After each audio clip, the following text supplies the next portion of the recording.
함께 말씀 보겠습니다. 오늘 말씀은요, 빌립보서 1장 27절부터 30절까지의 말씀입니다. 빌립보서 1장 27절부터 30절입니다.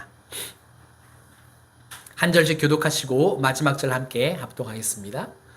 오직 너희는 그리스도의 복음에 합당하게 생활하라. 이는 내가 너에게 가보나 떠나 있으나 너희가 한 마음으로 서서 한 뜻으로 복음의 신앙을 위하여 협력하는 것과 무슨 일에든지 대적하는 자들 때문에 두려워하지 아니하는 일을 듣고자 함이라. 이것이 그들에게는 멸망의 증거요 너희에게는 구원의 증거니 이는 하나님께로부터 난 것이라.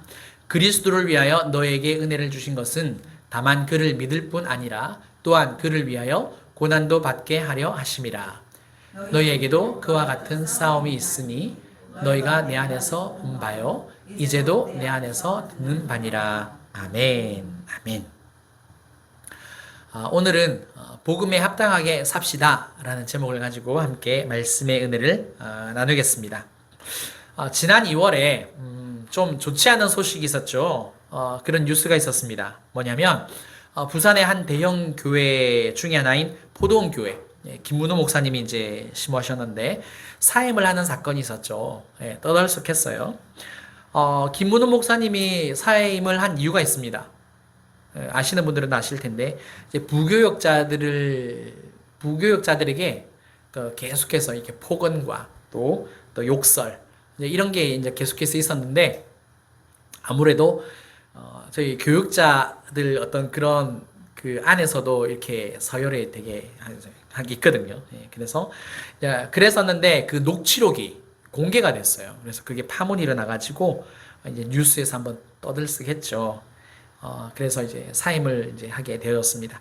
이외에도 많은 목사님들이 어떻습니까? 목회를 처음에는 잘 하시다가도 이제 어느 정도 시간이 좀 지나면 종종 어려움을 겪는 그런 일들을 우리가 보게 되죠. 자, 왜 이런 일들이 일어날까요? 왜 이런 일들이? 뭐 사람들마다 이제 이유가 다 다를 수 있겠는데요. 저는 이렇게 한번 생각해 봅니다.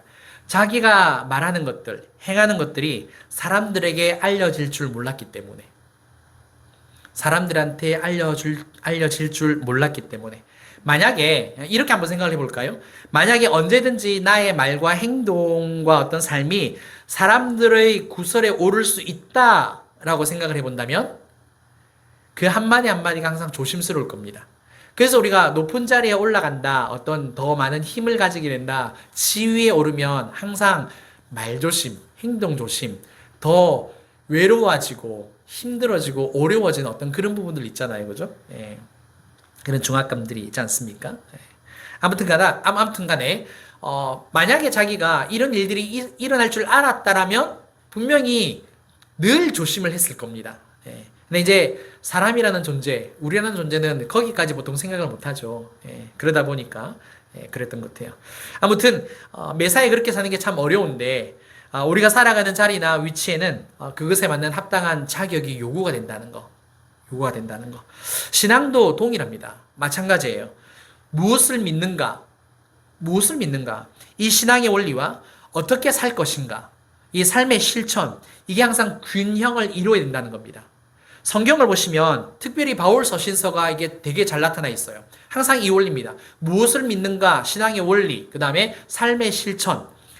사도 바울이 이렇게 로마서의 편지를 보낼 때 16장까지 적혀 있는데 1장부터 11장이 신앙의 원리입니다.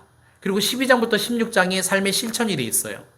갈라디아서 6장까지 있죠. 1장부터 4장은 신앙의 원리입니다. 5장, 6장이 삶의 실천입니다. 에베소서 명확합니다. 1장부터 3장은 신앙의 원리입니다. 4장부터 6장은 실천입니다. 그래서 사도 바울은 항상 서신서를 보내면서 신앙의 원리를 딱 먼저 설명을 해놓고 이렇게 살아라 라고 서신서에서 항상 편지를 했다는 거죠. 그게 균형 있는 삶이다라는 겁니다. 그러니까 내가 어떻게 사는지를 보면 내가 무엇을 믿는지 우리가 알 수 있다는 거예요. 그래서 사도 바울이 늘 그렇게 편지를 보낸 거예요. 오늘 본문을 보면 사도 바울은 빌립보 교인들에게 이렇게 권면을 합니다. 보시면은요, 빌립보서 1장 27절 상반절, 오직 너희는 그리스도의 복음에 합당하게 생활하라. 합당하게 생활하라. 이거는요, 헬라어 원문으로 직역을 한다면 복음에 합당한 시민으로 행동하라. 합당한 시민으로 행동하라. 이런 의미를 가지고 있습니다. 당시 빌립보 지역은 로마 군인들, 퇴역한 군인들과 또 병사들이 굉장히 많이 살았던 곳입니다. 그래서 로마 시민으로서의 어떤 그 자긍심, 자부심을 가진 도시가 바로 빌립보 지역입니다. 사도 바울이 이를 몰랐을 리 없죠. 알았단 말이에요. 그렇기 때문에 그런 빌립보 사람들에게, 빌립보 교인들에게 뭐라고요? 하나님 나라의 시민권을 가진 사람으로서 살라고 고면을 하는 내용이 그래서 빌립보에 기록되어 있는 거죠. 그런 표현이 나오는 거예요. 하나님 나라의 시민으로 행동하라는 이 말, 다른 말로 그리스도의 복음에 어울려야 한다는 겁니다. 우리 옷도 어울리게 입잖아요. 그렇죠. 좀 더 센스가 있으신 분들은 신발까지 이제 뭐 이렇게 딱 색깔을 맞춘다든가. 저 같은 사람이야 그냥 뭐 대충 입으니까 사모가 맨날 제발 옷 좀 예쁘게 입었으면 좋겠다 그러긴 하는데 저는 이제 그런 센스가 없고 좀 그냥 편했으면 좋겠다 늘 이제 그 주관주의라 대충 입어요. 아무튼 복장에도 어울림 있잖아요. 어떤 우리가 장신구에도 어울림 있단 말입니다. 복음 신앙에도 어울리는 삶이 있다는 거예요. 빌립보서에서 말하는 이 복음에 어울리는 삶은 뭐냐? 지난주에 설교에서 나왔던 내용인데 그리스도로 사는 것. 내게 사는 것이 누구다? 그리스도니. 복음에 어울리는 삶이란 그리스도로 사는 삶이라는 거죠. 에베소서는 뭐라고 이야기하느냐? 옛 사람을 벗고 심령이 새롭게 되어 하나님을 따라 의와 진리로 거룩함으로 지으심을 받은 새 사람을 입는 게 복음에 어울리는 삶이다라고 이야기를 하고 있죠. 이런 삶을 살아야 나중에 어떻게 된다고요? 부끄럽지 않다는 겁니다. 부끄러운 그런 부분을 당하지 않게 된다는 거죠. 자, 그렇다면 이제 궁금한 점이 생기죠. 복음에 합당하게 살려면 하나님 나라의 그 시민으로 어울리게 살려면 어떻게 해야 될까? 오늘 그것을 세 가지로 짧게 한번 나눠보려고 합니다. 첫 번째는요. 복음 신앙을 위해서 서로 하나가 되는 거예요. 하나가 되어야 된다는 것. 빌립보서 1장 27절 하반절 함께 읽겠습니다. 시작! 너희가 한 마음으로 서서 한 뜻으로 복음의 신앙을 위하여 협력하는 것과. 자, 여기서 서서라는 단어가 나옵니다. 서서. 이 말은요. 어깨를 맞대다. 또는 그 자리를 고수하다라는 뜻을 가지고 있어요. 쉽게 어깨동무를 생각하면 되겠습니다. 우리가 어깨동무 하면 어떻습니까? 앉으면 다 같이 앉게 되고 일어서면 다 같이 일어서게 되죠. 앞으로 가도 같이, 뒤로 가도 같이 한 덩어리로 움직이게 됩니다. 사도 바울이 이렇게 말한 이유가 있어요. 고린도전서 12장 12절 말씀 한번 보실까요? 제가 읽어드릴게요. 몸은 하나인데 많은 지체가 있고 몸의 지체가 많으나 한 몸임과 같이 그리스도도 그러하니라. 자, 한마디로 교회는 뭐다? 유기체라는 겁니다. 그리스도를 머리로 그 다음에 우리는 몸된 지체라는 거죠. 우리가 몸이라는 거예요. 그러니까 유기체라는 겁니다. 그러니까 빌립보 교인들한테도 사도 바울이 이거를 가지고 너희가 유기체이기 때문에 항상 한 덩어리로 하나가 되어야 한다라는 것을 가르친 거죠. 고린도 교회는 어떻습니까? 사도 바울이 1년 6개월 동안 굉장히 복음을 열심히 전한 교회, 엄청나게 신령한 은사들이 많이 나타나고 드러난 교회, 영적으로 어마어마한 풍성한 은혜를 누렸던 교회가 고린도 지역의 교회들입니다. 그런데 그 교회가 어떻게 되었습니까? 교회는 하나인데 4개의 교회로 찢어졌다는 거 아니겠습니까? 왜 그렇습니까? 나는 바울파, 나는 아볼로파, 나는 게바파, 나는 그리스도파. 분쟁과 분열이 있었다는 거죠. 그렇게 나뉘어졌다는 겁니다. 그러니까 사도 바울이 그걸 보니까 기가 차다는 거죠. 내가 언제 세례를 너희 모두에게 그렇게 교회가 찢어지도록 그렇게 그런 분쟁, 분열 가운데서 그게 교회냐고. 왜 그랬을까요? 왜 고린도 교회는 그렇게 파가 나뉘어졌을까? 다 자기 욕심, 자기 자랑, 잘못된 자기 사랑. 그러니까 내가 원조다. 물론 식당이나 어떤 그런 사회에서는 우리가 원조다. 그럴 수 있겠죠. 근데 기독교 신앙 안에서는 우리 교회가 원조다. 이런 건 없는 거예요. 왜냐하면 그리스도가 근본이시니까. 우리가 예수님 아니면 설명할 수 없는 존재라고 우리가 아까 기도했잖아요. 교회가 유기체라는 것을 고린도 교회가 완전하게 이해를 하지 못했기 때문에 이런 분열과 분쟁이 있었다는 건 아니겠습니까? 근데 사도 바울이 그것을 알고 이 옥중에서 이 빌립보 교인들한테 편지를 할 때 교회는 유기체야. 살아있는 존재야 라고 이야기를 한다는 거죠. 그래서 한 마음으로 서서 한 뜻으로 서로 협력하여 선을 이루라고 이야기를 하고 있죠.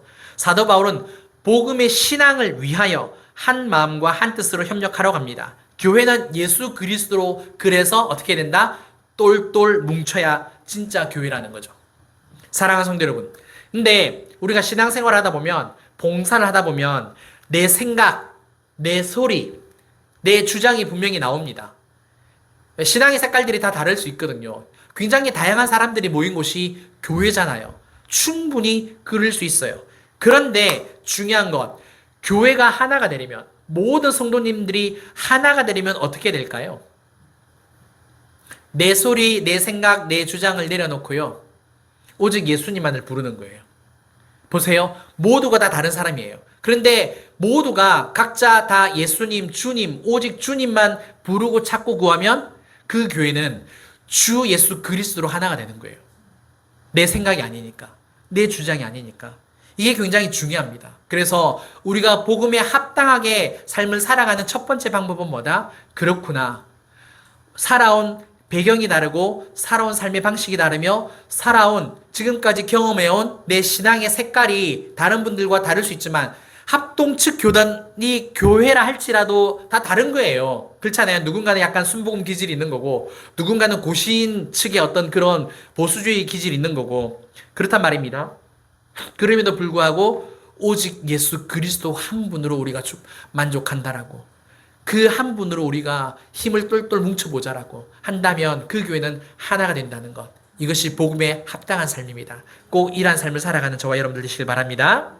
두 번째 방법은 뭐냐? 대적자들 때문에 두려워하지 않는 것. 대적자들 때문에 두려워하지 않는 것입니다. 자, 빌립보서 1장 28절 우리 함께 읽어보겠습니다. 시작. 무슨 일에든지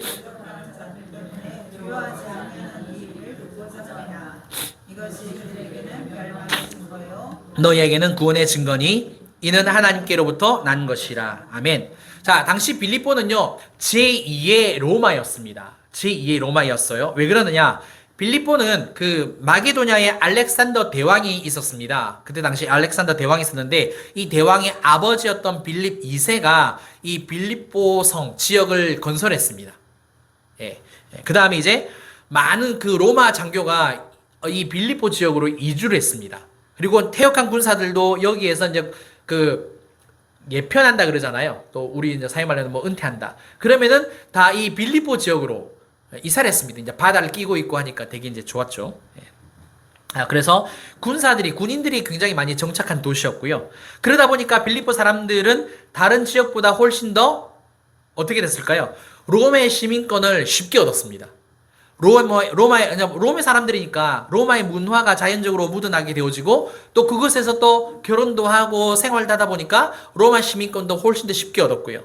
로마의 시민으로 인정을 받으니까 어떤 일이 벌어집니까? 로마의 관습, 로마의 정신이 쫙 퍼지게 되어지는 거죠. 그러다 보니까 로마의 법을 준수하고 따르는 게 영광이 되고 결국엔 어떤 일이 벌어집니까? 로마의 황제 숭배 사상이 완전히 그 도시를 장악하게 된 거죠. 그게 빌립보 지역이었습니다. 자, 이런 빌립보 지역에서 하나님을 믿는다? 저는 잘 모르는데 이런 생각을 해보시면 될 것 같아요. 우리나라가 일제 식민지 치하에서 예수님을 믿는다. 6.25 전쟁 가운데, 한국 전쟁 가운데 그 기간에 예수님을 믿는다. 교회가 불타지고 다 막 순교를 당하는 그런 환경 가운데서 내가 예수님을 떳떳하게 드러내놓고 믿는다? 이건 굉장히 그쵸, 생각해 볼 일이죠. 빌립보 교회가 그랬다는 거예요. 모든 사람들이 다 로마 황제 숭배 사상이었기 때문에 여간 어려운 일이 아니었습니다.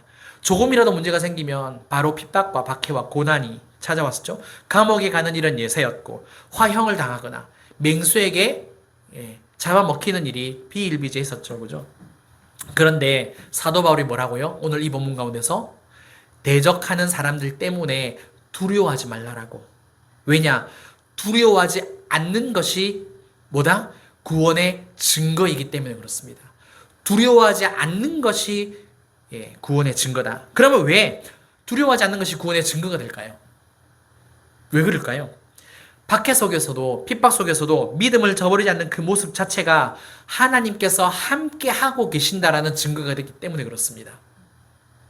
박해를 받는 그 순간, 믿음을 부인하지 않는, 믿음을 저버리지 않는 그 순간에 누가 나와 함께 하신다? 하나님이 나와 함께 하신다라는 거예요. 그래서 구원의 증거가 된다는 거죠. 사람의 본성은 뭡니까? 어떻습니까? 핍박, 박해, 손해보는 것, 어려운 것. 싫어합니다. 이거 좋아하는 사람 있습니까? 혹시 죽을 때까지 고난이 예비되어 있다.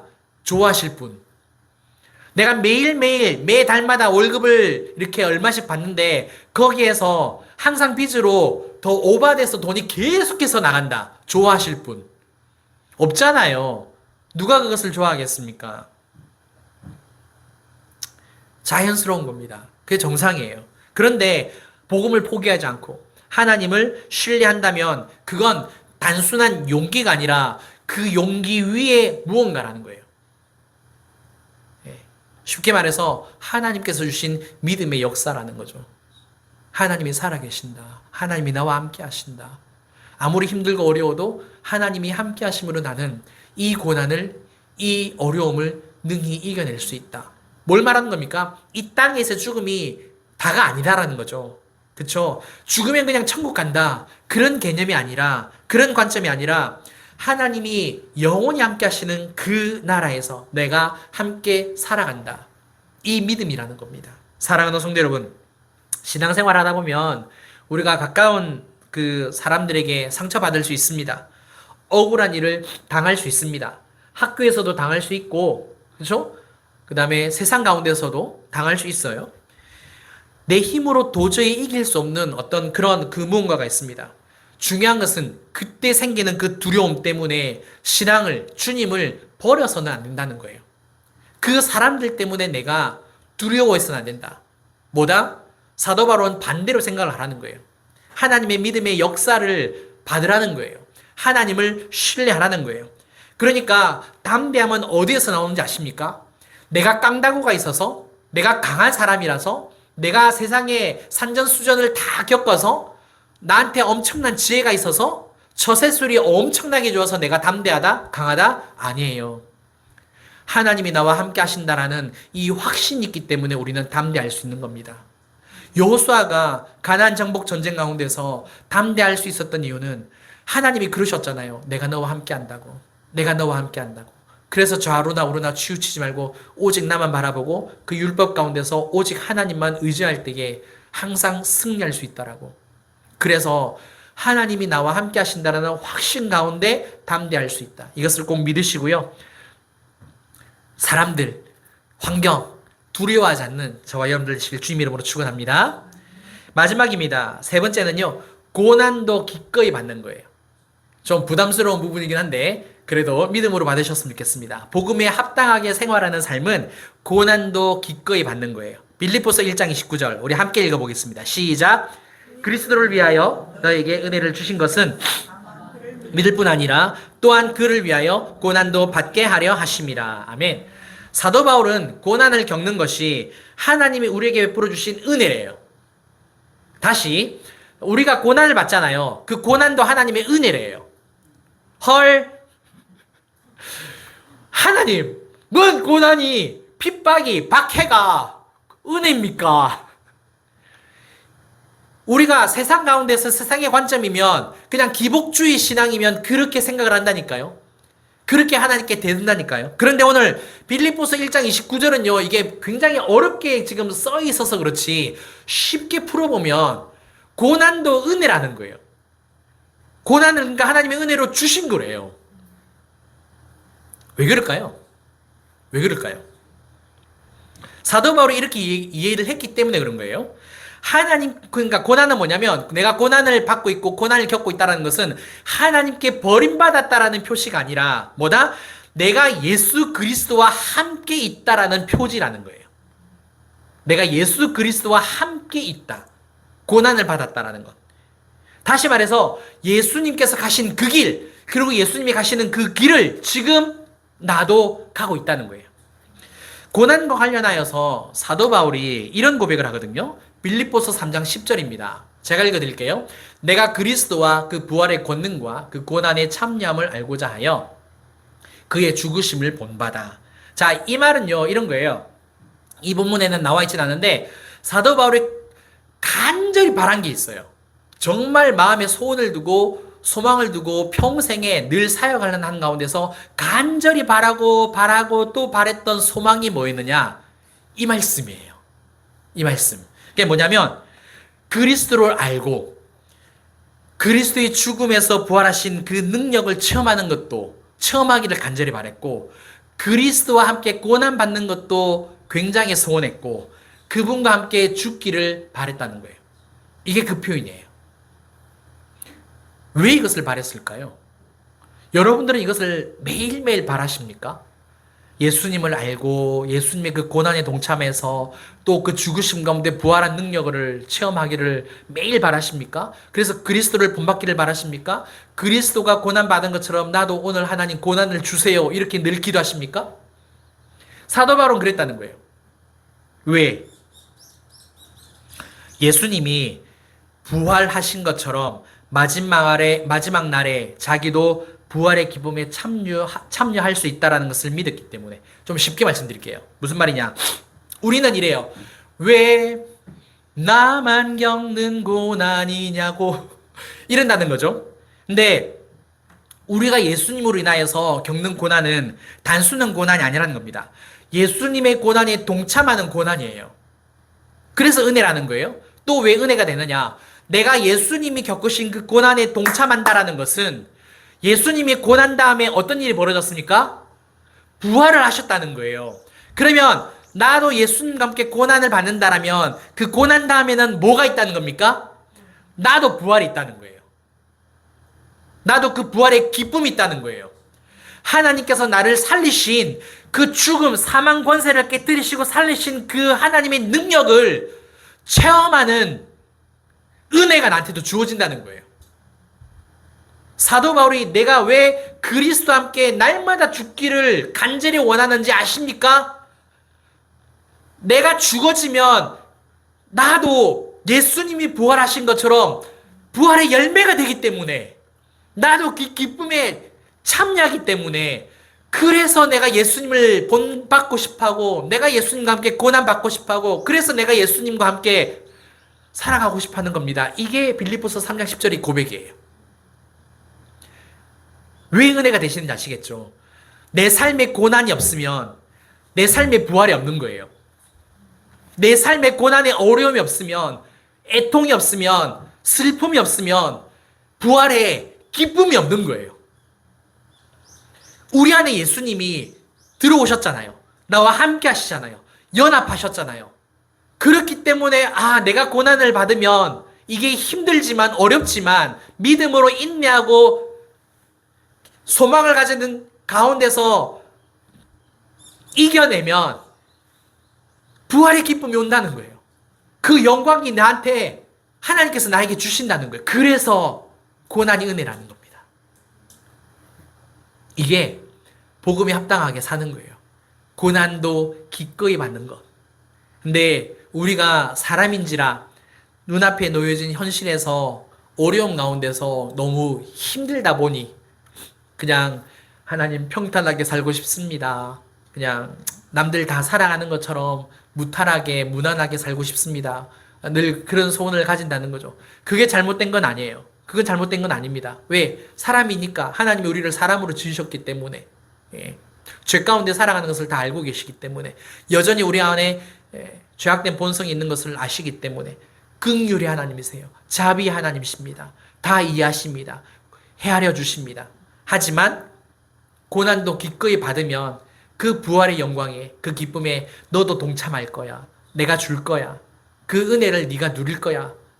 그것을 가르쳐 주고 싶었기 때문에 우리한테 그렇게 말씀하신다는 거죠. 사랑하는 성도 여러분, 절대 우리를 버리신 거 아니에요. 아멘. 내가 지금 너무 힘든 것, 친구 때문에, 사람 때문에, 어떤 조직 때문에, 구조 때문에, 체제 때문에, 어떤 이념 때문에 절대 하나님이 나를 버리신 거 아닙니다. 영광을 주시려고, 기쁨을 주시려고, 부활을 준비 딱 해놓으시고 이건 네 거야. 이건 네 거야. 그래서 우리 요즘 아이들 말로 막 그러잖아요. 저주받은 인생이야. 이러잖아요. 예, 그게 아니라 절대 비관하지 마십시오. 자기를 저주하지 마시고 자책하지 마시고 그냥 고난 주신 것에 감사하면서 하나님께 영광 올려드리시고 믿음으로 이겨나가는 저와 여러분들 되시길 주님 이름으로 축원합니다. 말씀 정리하겠습니다. 복음에 합당하게 살자라고 오늘 말씀을 드렸는데요. 세 가지 말씀드렸어요. 자기 생각, 자기 소리 아닌 복음의 신앙을 위해서 뭐라고요? 오직 예수 그리스도 한 분을 찾고 구해야 된다. 그래야만 하나가 될 수 있다. 두 번째, 두려움 때문에 하나님을 버리지 마시라. 어떡하라고요? 하나님께 속했다라는 확신을 가지고 담대하셔라. 세 번째, 고난도 기꺼이 받고 부활의 영광 주실 것을 믿고 살아가는 저와 여러분 되시고, 이게 내 힘으로 절대 되지 않습니다. 그래서 제가 늘 강조합니다. 오직 주님밖에 없다고. 오직 주님밖에 없다고. 주님 힘주세요. 내 안에서 살아 역사하여 주세요. 나를 다스려 주세요. 주님밖에 없습니다. 주님밖에 없습니다. 항상 이 고백으로 나아가는 저와 여러분들 되시길 바랍니다. 우리 함께 찬양하고 기도하겠습니다. 예수 때문에 찬양드리겠습니다.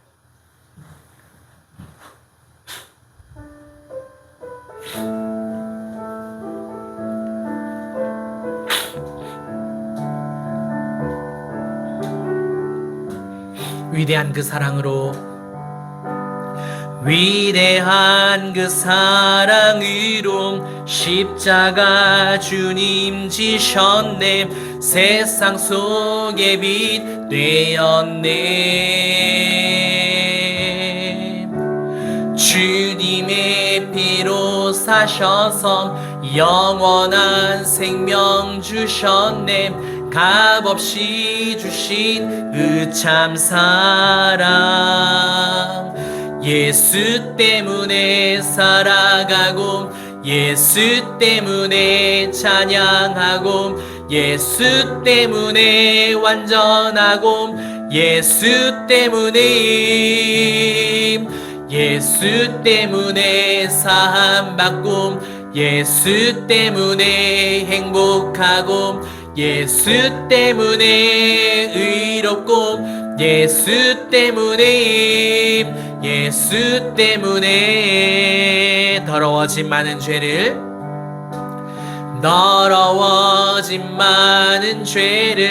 그 피로 대속하셨네. 오늘도 승리 주셨네.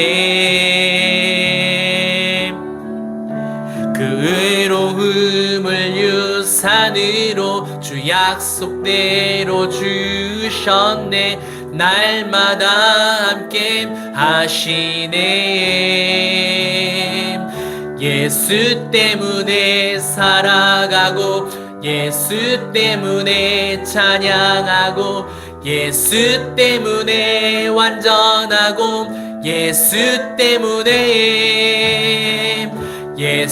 때문에 사함받고 예수 때문에 행복하고 예수 때문에 의롭고 예수 때문에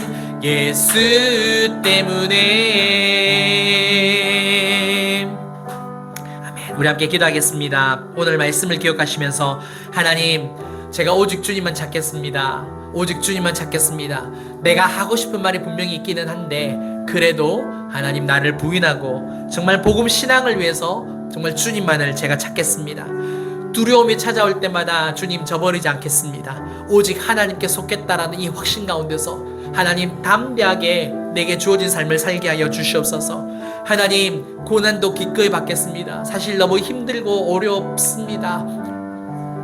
너무 견뎌내기 힘이 듭니다. 그렇지만 예수님이 고난을 받으셨기에 나도 그 고난에 동참합니다. 그 부활의 영광을 나도 기대하며 그 기쁨을 사모하며 하나님 믿음으로 잘 견뎌낼 수 있도록 도와달라고 우리 함께 기도하는 시간 가졌으면 좋겠습니다. 기도하겠습니다. 사랑하는 하나님 아버지, 늘 감사합니다. 오늘 이 빌립보서 말씀을 통하여서 하나님 정말 그리스도의 복음에 합당하게 아버지 합당한 시민으로 아버지 생활하라고 하나님께서 사도 바울을 통해서 우리에게 권면하여 주셨습니다. 하나님 내 생각 아버지 내 주장을 내려놓습니다. 나는 아버지 옳은 사람이 아닙니다. 하나님 아버지 나는 올바른 사람이 아닙니다. 하나님만이 오르시기에 오직 주님만을 제가 외칩니다. 오직 주님만을 찾고 구합니다. 나는 부정하고 나는 아버지 하나님 늘 하나님 아버지 가변적인 사람이요 아버지 늘 변하는 사람이오니 주님 오직 주님으로 오직 주님으로 오직 주님으로 교회가 하나 되기에 더욱더 힘쓰게 하여 주시고 뿐만 아니라 하나님 아버지 진실로 삶 속에서 두려움이 많이 생깁니다. 하나님 아버지 무서운 것도 많고 두려운 것도 많습니다.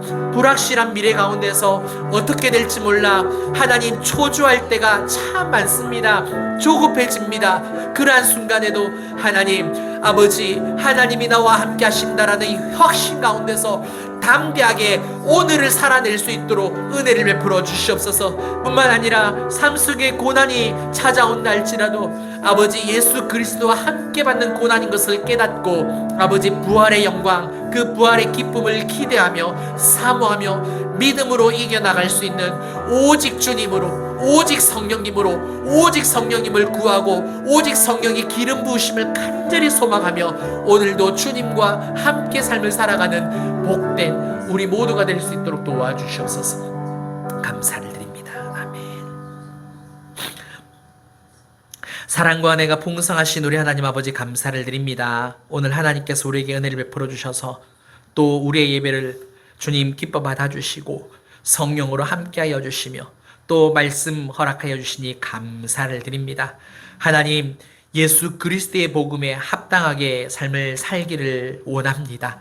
하나님 오직 주님으로 나는 옳지 않다라는 것, 내 생각이 항상 내 주장이 내 삶이 항상 틀릴 수 있다라는 것을 인정하고 오직 주님만이 옳습니다. 예수 그리스도만을 항상 구하는 우리 사랑하는 모든 성도님들과 또 우리 교회가 될 수 있도록 인도하여 주시옵소서.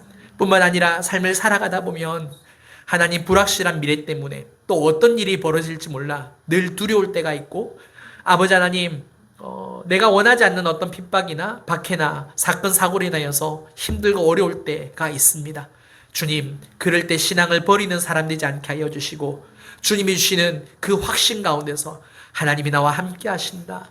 두려워하지 말라 내가 너와 함께함이니라 이 말씀 붙잡고 아버지 날마다 믿음 가운데 승리하며 살아갈 수 있도록 우리를 강력하게 붙잡아 주시옵소서.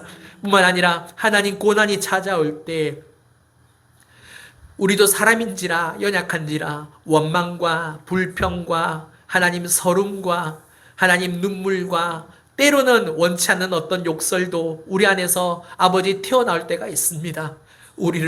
우리의 부족함을 용서하여 주시고 아버지 하나님이여 그런 순간순간에도 내가 예수님과 함께 지금 이 고난의 길을 걸어간다라는 믿음, 깨달음을 허락하여 주셔서 순종하게 하시고 능히 이겨나갈 수 있도록 견뎌나갈 수 있는 믿음과 인내의 은혜를 허락하여 주셔서 아버지 부활의 기쁨, 부활의 영광을 사모하며 온전히 누리며 하나님 일어서는 복된 우리가 될 수 있도록 역사하여 주시옵소서. 그렇게 인도하심을 믿고 감사를 드리며 지금은 우리 주 예수 그리스도의 은혜와 크신 하나님의 사랑과 성령님의 감화감동 교통 충만하심이 복음에 합당하게 살기로 결단하는 사랑하는 우리 모든 성도님들과 또 가정과 또 일터와 우리 진주빛 교회와 이 나라 이 민족 위에 이제로부터 영원토록 함께 있을지어다. 아멘. 아멘.